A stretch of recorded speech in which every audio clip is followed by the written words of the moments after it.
Algo novo está caçando as gigantescas pitons da Flórida. Durante anos, essas cobras dominaram os Everglades com absoluta soberania, o predador do topo indiscutível, o animal que engolia jacarés inteiros e esvaziava zonas úmidas inteiras de vida, sem temer absolutamente nada que se movesse por aquela água. Então os biólogos que as monitoravam começaram a perdê-las. Um sinal de rádio após o outro simplesmente se apagava, e em cada local que alcançavam não havia carcaça, não havia sangue, nenhum indício de que algo tivesse acontecido. Apenas o transmissor, ainda emitindo bips, ainda pulsando de forma constante de dentro de algo que havia engolido um predador do topo inteiro e sumido de volta nas águas escuras. Então, uma câmera finalmente registrou o que estava fazendo isso, e as imagens deixaram uma sala cheia de biólogos completamente sem palavras. Os dados que desapareciam. Deixa eu voltar um pouco e te contar como tudo começou. Porque a história toda teve início como a ciência mais rotineira que se possa imaginar. Bartoshik e sua equipe na Conservancy do sudoeste da Flórida conduziam o que parecia, no papel, um estudo de campo padrão pelas zonas úmidas do Picayune Strand e nas bordas da Reserva Nacional de Big Cypress, transmissores cirúrgicos implantados em pitons birmanesas, rastreamento por rádio através do pântano, corredores de movimento, áreas de caça, dados de sobrevivência coletados dia após dia com a equipe de pitons da Conservancy e o apoio do Serviço de Pesca e Vida Selvagem dos Estados Unidos. O tipo de trabalho lento, metódico e sem glamour que acaba num banco de dados em vez de aparecer no noticiário. Aqui está o que você precisa entender antes que qualquer coisa do que vem a seguir faça sentido. Nos Everglades, a piton birmanesa é o topo absoluto, o predador máximo, aquilo que todo o resto aprendeu a temer. É o animal que come jacarés, que engole veados inteiros, que esvazia uma zona úmida e continua se alimentando. Nada naquele pântano deveria ser capaz de tocá-la. Era exatamente por isso que esses pesquisadores rastreavam pitons em primeiro lugar, para entender o monstro, não para descobrir o que estava o devorando. Dia após dia, eles avançavam pela água na altura do peito e seguiam os sinais. O calor pressionava como um peso, raízes de cipreste prendiam suas botas, e a grama serrilhada era afiada o suficiente para cortar a pele sem qualquer aviso. Os próprios transmissores eram importantes. Não eram etiquetinhas frágeis presas a uma escama. Eram unidades cirúrgicas implantadas dentro dos animais, construídas para transmitir por meses, construídas para continuar pulsando por quilômetros de mata alagada, independentemente de para onde a cobra fosse. Portanto, quando um sinal se apaga, seu primeiro pensamento é falha de equipamento, bateria descarregada, unidade molhada demais. Seu primeiro pensamento nunca é que a cobra em si simplesmente sumiu. Pitons desse tamanho não desaparecem assim, e então o sinal começou a morrer, mas não os transmissores. Esse é o detalhe que precisa fazer sentido. O equipamento continuava pulsando dentro do horário previsto a cada poucos segundos, um batimento eletrônico limpo transmitindo de um ponto fixo no pântano.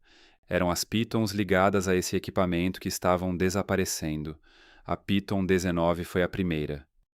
3 semanas de dados limpos e consistentes, padrões de movimento, ciclos de descanso, janelas de atividade, tudo previsível e normal, e então silêncio total. Não o silêncio de um animal de sangue frio desacelerando numa manhã fria. Não um intervalo de descanso entre caçadas, mas aquela imobilidade específica e absoluta que significa apenas uma coisa. A equipe avançou por ciprestes, grama serrilhada e água parada até alcançar as coordenadas. E quando chegaram, cada pessoa parou de se mover no mesmo instante. Nenhuma carcaça, nenhum sangue, nenhuma marca de arrasto, nenhuma muda de pele, nada perturbado em qualquer direção. Apenas aquele pulso fraco e constante transmitindo de dentro do estômago de outra coisa. Eles circularam o local, verificaram a água, os arbustos, a linha de árvores próxima, seguiram o sinal até sua origem e simplesmente não havia nada ali. Nada além do transmissor emitindo bips do fundo do lodo, uma pista sem cena do crime, associada ainda. Algo havia engolido sua piton inteira, transmissor incluído. E fosse lá o que fosse, ainda estava por ali, ainda se movia, ainda digerindo. Pense por um momento no que isso exige. Uma piton birmanesa não é presa. É um constrictor musculoso e de crescimento rápido, a criatura de quem outros animais fogem. E algo naquele pântano tinha abatido uma delas de forma tão completa que uma equipe treinada, parada exatamente no local, não conseguiu encontrar um único vestígio do que havia acontecido. Uma cena de crime. Em outubro do mesmo ano, mais 2 sinais foram interrompidos. Mais 2 pitons desaparecidas sem carcaça, sem evidência, sem uma gota de sangue. Mais 2 transmissores pulsando pacientemente nas coordenadas onde animais vivos costumavam estar. Uma vez é uma casualidade, um evento raro entre 1000 que você poderia ignorar e provavelmente nunca mais testemunhar. Mas agora eram 3. 3 cobras, 3 transmissores, cada um recuperado de dentro de algo que a equipe não conseguia identificar. Algo que ainda estava lá fora caçando em um pântano repleto de pesquisadores e câmeras, e nenhuma pessoa tinha conseguido vislumbrá-lo. Então eles pegaram o pouco que tinham, levaram para o laboratório e fizeram raios-x. E depois ficaram parados diante da tela de imagens em completo silêncio. Uma das pessoas envolvidas disse mais tarde que o que estavam fazendo havia deixado de parecer ciência e começado a parecer uma investigação criminal. Uma espécie de CSI da vida selvagem, debruçados sobre um trecho de pântano onde deveria haver um corpo. Porque era exatamente isso. Eles não estavam mais rastreando pitons. Estavam investigando suas mortes sem nenhum suspeito, sem arma e sem qualquer referência sobre o que estavam procurando. A coluna vertebral de uma piton intacta, enrolada dentro do estômago de outra coisa. O transmissor cirúrgico ainda lá, ainda funcionando, ainda enviando seu sinal de dentro de um predador que ninguém conseguia nomear. Um dos animais que eles reconstituíram a partir dos dados pesava mais de 50 libras e media quase 4 metros. Seu pescoço estava destruído e seu corpo foi encontrado enterrado sob galhos e folhagem. Algo havia matado um predador de topo com esse tamanho, consumido inteiro, e voltado para dentro da água. Uma piton birmanesa de 4 metros não é presa de coisa nenhuma em nenhuma versão daquele pântano que alguém jamais tivesse mapeado. É a criatura que esvazia um brejo e algo a havia tratado como um repasto qualquer. Bartoszek descreveu isso mais tarde como o momento mais surreal em 20 anos de trabalho de campo. 20 anos aprendendo cada animal daqueles pântanos, cada rastro, cada marca de dente, cada maneira possível de uma criatura morrer por lá. E ele estava parado diante de uma imagem que não conseguia explicar. Repare no que aquela imagem descartou silenciosamente. Seja lá o que tiver feito isso, não despedaçou a piton, nem a deixou em pedaços para apodrecer. Ela engoliu o animal inteiro, ossos e transmissor incluídos, e o manteve assim por tempo suficiente para começar a digerir.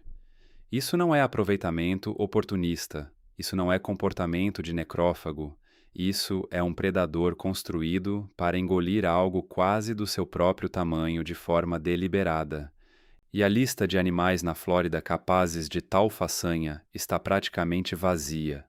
O exército invisível. Eis o que se precisa entender sobre uma piton birmanesa. Ela não pertence a este lugar, nem um pouco. Esse animal evoluiu do outro lado do planeta, nas selvas abafadas e zonas úmidas do Sudeste Asiático, em Myanmar, Tailândia e Vietnã. Esses lugares passaram milhões de anos construindo teias alimentares projetadas especificamente para mantê-la sob controle. Predadores que a caçavam, competidores que a afastavam, pressões de doenças que a dizimavam. Um sistema biológico de contenção inteiramente invisível havia se refinado ao longo de tempo geológico. Nada disso atravessou o oceano junto com as cobras. O comércio de animais exóticos das décadas de 1980 e 1990 transportou milhares de filhotes de piton para os Estados Unidos. Eram baratos, visualmente impressionantes e fáceis de vender para pessoas que absolutamente não faziam ideia do que estavam comprando. Porque aí os filhotes foram crescendo. Chegaram a 4 metros, 5, 6, e as pessoas que queriam um animal exótico manejável tomaram uma decisão silenciosa e catastrófica. Levaram as cobras até os canais. os brejos e as margens dos Everglades e as soltaram. Armas vivas lançadas em uma paisagem que não tinha memória evolutiva alguma do que era uma piton birmanesa. E então, em 1992, o furacão Andrew varreu o sul da Flórida e destruiu instalações comerciais de criação, soltando centenas de cobras diretamente na natureza numa única noite. O que antes era um vazamento lento tornou-se uma inundação. Essas serpentes chegaram sem nenhum predador natural à sua espera. Nada havia evoluído para caçá-las. Nada havia aprendido a temê-las. Entraram no paraíso como máquinas de matar perfeitas e simplesmente começaram a se alimentar. E o que se seguiu é quase difícil de dizer em voz alta. As populações de guaxinins nas regiões afetadas caíram 99,3%. Não diminuíram, desmoronaram. Os gambás despencaram 98,9%. Os linces vermelhos caíram 87,5%. Coelhos do brejo, ratos almiscarados, coelhos cottontail, praticamente apagados de lugares onde haviam vivido por milhares de anos. Veados de cauda branca, adultos engolidos inteiros, jacarés americanos, sobreviventes blindados do evento de extinção que matou os dinossauros, consumidos numa única refeição. Dezenas de espécies de aves retiradas dos estômagos das pitons, incluindo aves migratórias que haviam voado do Canadá para passar o inverno na Flórida. Isso não aconteceu ao longo de séculos. Aconteceu em décadas, em alguns lugares, em poucos anos. O Dr. Frank Mazzatti, ecologista de vida selvagem da Universidade da Flórida, que passou mais de 20 anos estudando essa invasão, estimou a população de pitons na casa das dezenas de milhares, possivelmente centenas de milhares. Um exército invisível, perfeitamente camuflado, infinitamente paciente, desmontando silenciosamente um dos ecossistemas mais insubstituíveis da América do Norte por dentro. E as pessoas jogaram tudo o que tinham contra isso. O governo federal proibiu importações e classificou a piton como espécie nociva à vida selvagem. A Flórida lançou programas de recompensa, treinaram cães de detecção, sobrevoaram os campos de capim cerrado com drones térmicos, realizaram competições de captura que trouxeram caçadores de todo o país, amostragem de DNA ambiental, monitoramento acústico, levantamentos térmicos aéreos, múltiplas agências, até o exército. O corpo de engenheiros foi chamado para coordenar a resposta. Nada mudou o cenário. Todo pesquisador sério que passou tempo real nesse problema chegou à mesma conclusão sombria. Formulavam-na com cuidado nas solicitações de financiamento e com franqueza durante o café, mas era sempre a mesma. As pitons tinham vencido. As Everglades estavam sendo perdidas. Mazzatti disse isso claramente, de pé no campo depois de 3 semanas dentro d'água. O ecossistema estava sendo devorado vivo e não havia predador capaz de detê-lo. Ninguém discutiu. Os números não deixavam espaço para isso, e então os transmissores começaram a apagar nos monitores de Bartok. E a resposta que surgiu era uma que ninguém em todo o estado havia sequer cogitado modelar. Cada resposta estava errada. Algo estava devorando predadores de topo inteiros, sem deixar nenhuma evidência, e desaparecendo de volta no pântano como se nada tivesse acontecido. Isso eles sabiam. Tudo além desse ponto estava errado. Uma teoria de cada vez. Um jacaré gigante era o candidato óbvio inicial, o ápice do ápice lá fora. Mas as evidências se recusavam a cooperar. Jacarés esmagam, fazem o giro da morte. Deixam danos catastróficos e inconfundíveis no local da captura, ossos quebrados, tecidos rasgados, restos parcialmente consumidos espalhados por uma área ampla. Essas pitons que desapareceram não tinham nada disso. Nenhum ferimento, nenhuma marca, simplesmente sumidas. Uma onça parda da Flórida. Onças fazem emboscadas, mordem o crânio ou a espinha, deixam marcas de punctura, arranhões de garras, a assinatura clara de um grande felino em ação. Não havia nada. Nenhum pelo preso em arbustos próximos, nenhum arranhão, nenhuma pegada na lama. Um urso negro. Poderoso, oportunista, capaz de coisas surpreendentes. Mas ursos não engolem cobras de 4 metros inteiras. O mecanismo simplesmente não fazia sentido. Eles percorreram cada predador sério da cadeia alimentar das Everglades: gaviões, corujas, outras grandes constritoras, levantados, examinados e descartados um a um. Fosse lá o que estivesse fazendo isso, operava por um método que seus modelos sequer conseguiam reproduzir. Então fizeram a única coisa que uma equipe de pesquisa sem respostas pode fazer: instalaram câmeras por toda a área de estudo, apontadas para cada local onde um sinal havia apagado, e esperaram. Semanas de gravações vazias, capim-navalha curvando ao vento, garças trabalhando nas águas rasas, um guaxinim passando ocasionalmente pelo enquadramento, hora após hora de pântano fazendo exatamente o que pântanos fazem, que é nada de dramático e nada de útil. As câmeras de campo não se importam com o seu prazo. A equipe trocou cartões de memória, substituiu baterias, ficou no escuro revisando as gravações e não encontrou nada. Então, numa manhã, um pesquisador abriu um clipe e toda a sessão de revisão música parou. Ninguém naquela sala disse nada por um bom tempo.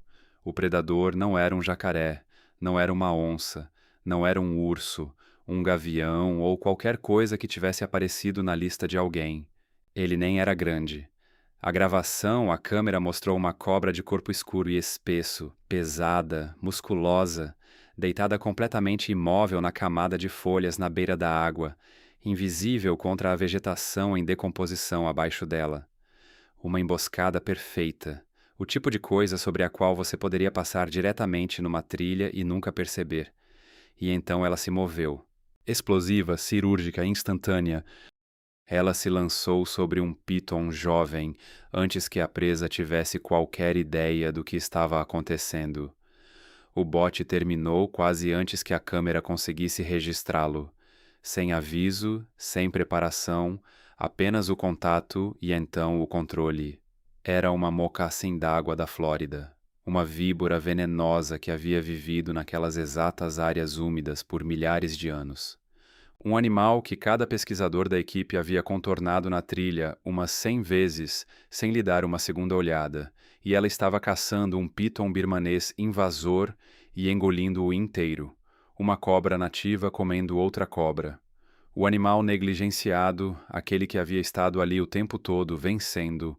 A gravação mostrava ela trabalhando de forma lenta e metódica, desarticulando as mandíbulas ao redor da cauda do piton e percorrendo o corpo inteiro pela garganta, centímetro por centímetro, até a cobra simplesmente desaparecer, sem agitação, sem luta no final. Apenas um processo mecânico e paciente. Um predador fazendo algo que havia claramente feito milhares de vezes antes, com uma presa que acontecia de ser uma das espécies invasoras mais temidas do continente. E essa foi a parte que mais impactou a equipe que assistia. Aquilo não era um evento isolado, não era um ato único em uma década por parte de um animal desesperado. Era algo rotineiro. A mocassim não estava improvisando, estava se alimentando. As radiografias confirmaram o resto. Num caso documentado, a mocassim d'água média entre 86 e 107 centímetros. O piton dentro dela tinha quase o mesmo comprimento, uma cobra engolindo uma presa próxima ao seu próprio tamanho, chegando bem perto do limite extremo do que qualquer pessoa havia acreditado ser fisicamente possível. A imagem parecia menos uma refeição e mais uma impossibilidade. Uma cobra dobrada inteiramente dentro de outra. Um biólogo da equipe descreveu aquilo como assistir à evolução revidando em tempo real. Bartoszek não comemorou. Ele não chamou de vitória. Ele ficou em frente àquela radiografia por um longo tempo porque o que ela confirmava não era apenas um evento de predação. Era uma possibilidade que ninguém havia modelado. Um mecanismo que ninguém havia pensado em procurar. Um animal nativo que havia estado ali o tempo todo fazendo exatamente aquilo para o qual foi construído, enquanto cada câmera e cada especialista no estado estava olhando para outro lado. O assassino perfeito. Em retrospecto, nada disso deveria ter surpreendido ninguém. A mocassim d'água da Flórida, Agkistrodon conante, é um dos predadores mais sistematicamente subestimados da América do Norte. Os adultos medem entre 76 e 122 centímetros, com indivíduos raros passando de 1,80 m. Animais pesados e musculosos construídos para a vida semiaquática. Pântanos alagados de cipreste, pradarias de capim inundadas, sistemas de raízes de águas escuras. Exatamente a paisagem para a qual o piton birmanês se mudou. Esse sempre foi o território da mocassim. O piton simplesmente chegou e o ocupou. Aquela exibição famosa, o corpo enrolado, a mandíbula abaixada, o branco de algodão reluzindo na boca, é apenas o aviso. A arma real é invisível. As mocassins são víboras com fosseta. Um órgão sensor de calor localizado entre o olho e a narina em cada lado da cabeça capta a radiação infravermelha com precisão extraordinária. Elas caçam pelo calor. A escuridão não representa nada para elas. A camuflagem também não. Até uma piton de sangue frio, ligeiramente mais quente do que a água ao redor após tomar sol ou digerir uma refeição, produz contraste térmico suficiente para ser localizada no escuro absoluto. Não há como se esconder de uma mocassim d'água em seu próprio território. A maior vantagem de sobrevivência da piton, a camuflagem que a faz desaparecer diante de equipes de busca humanas a poucos metros de distância, é completamente inútil contra um animal que caça pelo calor e não pela luz. E depois há o veneno, hemotóxico, aperfeiçoado ao longo de milhões de anos para destruir tecidos e células sanguíneas por dentro. Picadas não tratadas representam um risco real de matar um adulto humano saudável. Para presas menores, o desfecho é quase sempre fatal em questão de minutos. A mocassim nunca precisa vencer uma luta corporal. A piton mata por constrição. Ela precisa enrolar, segurar, apertar e resistir até o fim. A mocassim dá uma única picada precisa e recua. O veneno cuida do resto contra uma piton jovem que ainda não desenvolveu a força de esmagamento dos adultos. O confronto termina antes mesmo de começar de verdade. E aqui está o detalhe que muda completamente a perspectiva de toda essa história. As mocassins são conhecidas por predar mais de 2 dúzias de espécies de cobras como parte normal de sua dieta, incluindo outras mocassins. Elas são ofágicas por design, por instinto, por milhões de anos de comportamento gravado no código genético. Para uma mocassim, um réptil longo, de corpo mole e que vive no chão, é alimento numa forma familiar. Portanto, essa nunca foi uma habilidade nova que a invasão as forçou a desenvolver. É simplesmente o que as mocassins sempre fizeram.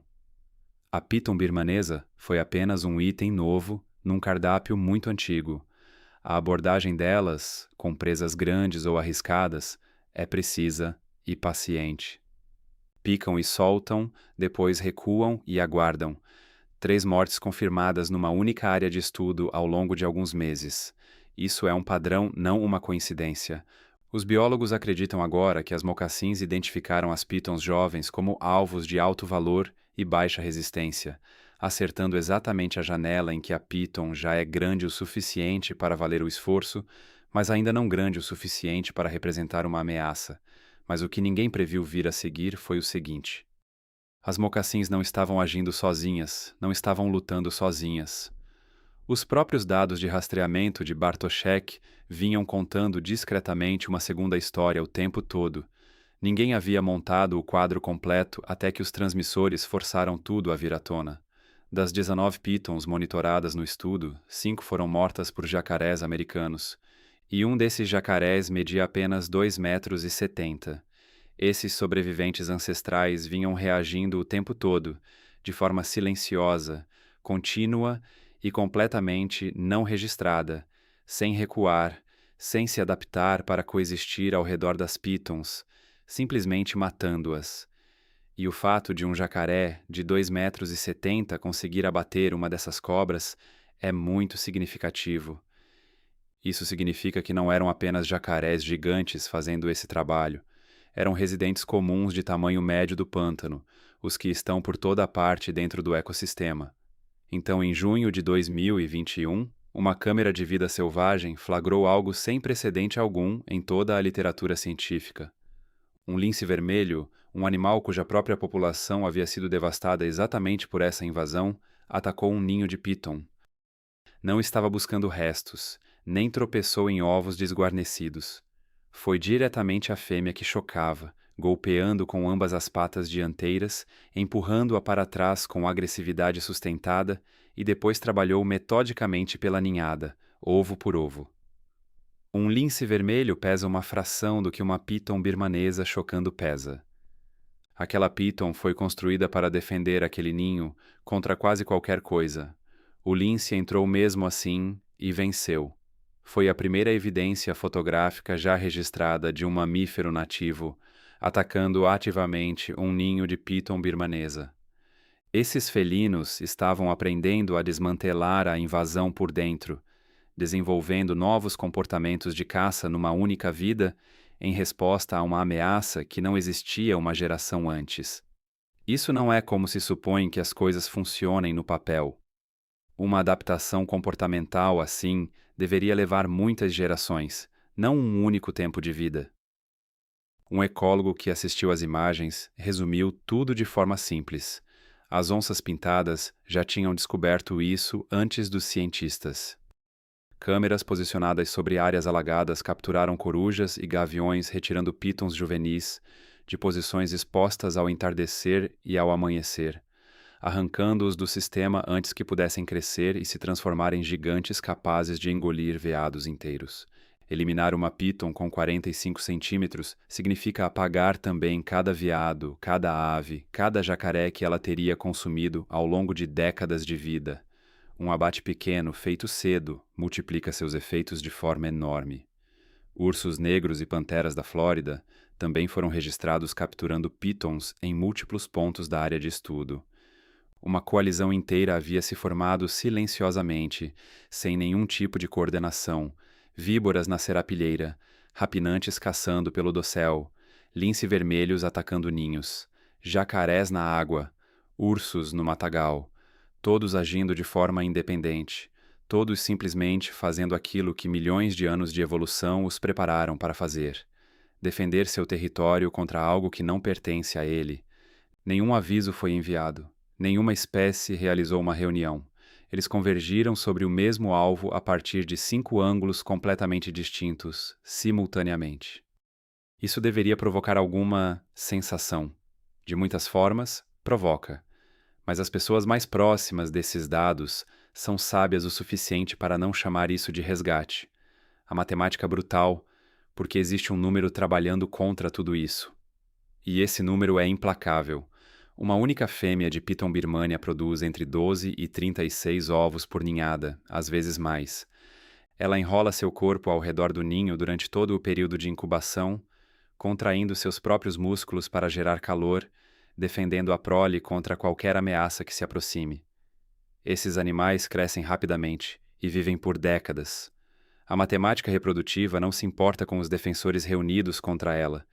Mesmo que os predadores atinjam um ninho com força, um punhado de sobreviventes é suficiente. Esses sobreviventes crescem, eles se reproduzem. A curva não sobe em linha reta, ela se multiplica exponencialmente, e esse motor nunca desliga. Desde que o programa de remoção da Flórida foi lançado, caçadores humanos retiraram mais de 5.000 pitons da natureza. O desafio da Piton da Flórida de 2024 removeu quase 200 animais em um único fim de semana. Sozinho, isso parece expressivo. Mas, quando colocado ao lado da avaliação de Mazzacchi, fica claro que tudo isso combinado mal arranha a superfície do problema. Ninguém que estudou esta questão em profundidade discorda disso. As pitons se escondem a um nível que beira o sobrenatural. Pesquisadores caminharam a poucos palmos de um animal enrodilhado e completamente alerta, sem perceber absolutamente nada. Extensões enormes de habitat simplesmente não podem ser acessadas a pé. Esse é o muro contra o qual todo esforço eventualmente esbarra. Não é falta de vontade nem de recursos, é apenas um pântano vasto demais e eficiente demais em ocultar o que vive dentro dele. Ainda assim, cada ação continua valendo. Cada bote de uma mocassim da água, cada ataque de um lince vermelho, cada abate feito por um jacaré, cada transmissor recuperado do estômago de um animal não identificado, Cada um é um dado, mais um pixel numa imagem que só agora começa a tomar forma. Cada um compra para o Everglades um pouco mais de tempo. Tempo para que os predadores nativos aprimorem esses comportamentos e os transmitam adiante. Tempo para que os pesquisadores desenvolvam ferramentas melhores. Tempo para que o ecossistema se lembre de como se defender. As mocassins da água não esperaram permissão de ninguém, simplesmente começaram a caçar. Os lince vermelhos não leram nenhum documento de recuperação ambiental, eles atacaram. Enquanto os humanos redigiam pedidos de financiamento e agendavam reuniões entre agências, o pântano já estava resistindo por conta própria. As câmeras provaram que isso está acontecendo. Há apenas uma pergunta que as imagens ainda não conseguem responder. A guerra continua. Está acontecendo rápido o suficiente? Essa é a questão central. E no momento, ninguém no mundo consegue respondê-la com segurança. Se o mocassim que aprendeu a atacar pitons juvenis conseguirá transmitir esse comportamento por gerações suficientes para dobrar a curva populacional. Se o lince vermelho que invadiu um ninho nesta temporada irá mudar toda a dinâmica daqui a uma década. Se tudo isso junto, jararacas, jacarés, linces, aves de rapina e caçadores humanos trabalhando ao lado deles, é suficiente para superar a matemática reprodutiva de uma piton birmanesa, ninguém sabe responder. E é exatamente essa incerteza que faz pessoas como Bartók voltarem para aquelas águas escuras temporada após temporada. O estudo ainda está em andamento. As câmeras continuam gravando. A Conservancy do Sudoeste da Flórida está expandindo sua rede de transmissores, monitorando o sinal que mais importa, o de que o ecossistema nativo está realmente conseguindo diminuir essa diferença. Bartók verifica esses monitores hoje com um nível de atenção completamente diferente do que tinha quando o estudo começou. Ele não está rastreando apenas pitons, está rastreando as criaturas que, em silêncio, têm caçado essas cobras o tempo todo. E em algum lugar nos Everglades esta noite, nas águas negras do Picoon Strand, uma cobra d'água está digerindo uma piton. O transmissor da cobra ainda emite sinais suaves lá de dentro. A menos de 1 quilômetro de distância, 100 ovos de piton estão eclodindo. Essa é a guerra inteira numa única faixa de pântano. Um predador nativo vencendo silenciosamente no escuro e sem invasores chegando para preencher exatamente o espaço que ele acabou de limpar. A cobra d'água não tem consciência de fazer parte de algo maior. Ela simplesmente faz o que sempre fez, no único lugar onde sempre viveu, contra algo que jamais deveria estar ali. Nenhuma verba financiou isso. Nenhuma agência autorizou. Acontece no escuro todas as noites, sem exceção. Então, aqui está o que eu quero de você antes de ir embora. Me diga nos comentários, você acha que os Everglades conseguem mesmo se recuperar disso tudo? Ou a Piton já venceu de vez? Eu leio todos os comentários. E clica em inscrever-se antes de sair, porque as câmeras ainda estão rodando. O estudo ainda está em andamento. E a próxima descoberta lá fora pode mudar tudo. Você vai querer estar presente quando isso acontecer.